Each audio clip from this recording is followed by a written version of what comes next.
साक्षात् परं ब्रह्म तस्मै श्री गुरवे नमः। सत्य विशुद्ध मिलई परितेही, चितवही राम कृपा करी जेही।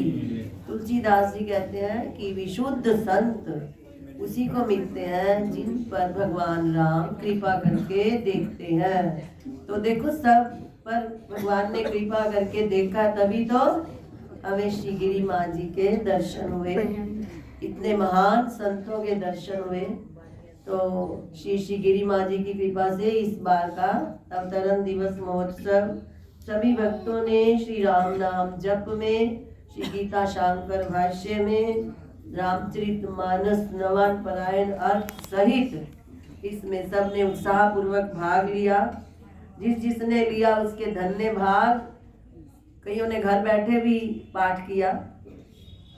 तो माता जी की एक एक बात यदि हम एक एक उपदेश याद करने लगे तो उसका पार नहीं पाया जा सकता। पुस्तक में लिखा भी है ये दृष्टांत कि माता जी जब पढ़ने जाते थे तो रोज ही जाकर अपने गुरुदेव को कोई ना कोई दृष्टांत भी सुनाते थे। तो उन्होंने पूछा आज क्या सुना?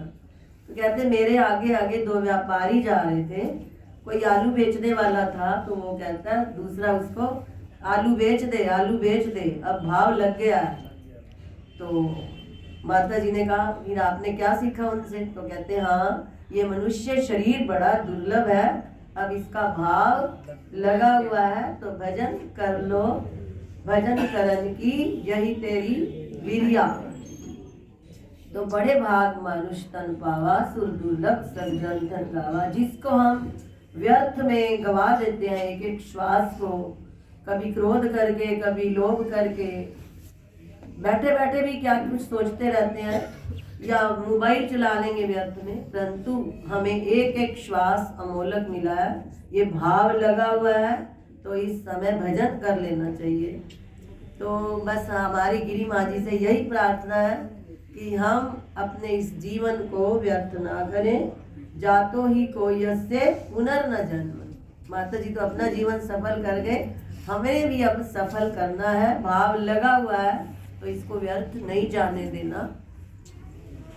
ये साधो यही घड़ी यही वेला, लाख खर्च फिर हाथ न आवे, मानुष जन्म सुहेला। साधो यही घड़ी यही वेला। तो हम अपने इस जीवन को सफल करें और बार बार जन्म मृत्यु के चक्र में ना पड़े। श्री गिरी माँ जी के चरणों में हम सबका बारंबार वंदन अभिनंदन है। वंदना बारंबार मेरी गुरुदेव आपके चरणों में। हम क्या दे सकते हैं? वो हमें अविनाशी वस्तु देकर गए हैं और सब कुछ नाशवान है। चाहे हम फूल चढ़ा लें, मिठाई ले आए, फल ले आए, सब कुछ नाशवान है। बड़े से बड़े आभूषण, हीरे, सब कुछ जाने वाला है। तो क्या दे सकते हैं हम? यही कि जो कुछ वो हमें दे के गए हैं उस नाम जप ध्यान श्रवण मनन निधि ध्यान आत्मज्ञान को बढ़ाएं और अपनी आत्मा का साक्षात्कार करें। बोल श्री सद्गुरुदेव महाराज की जय।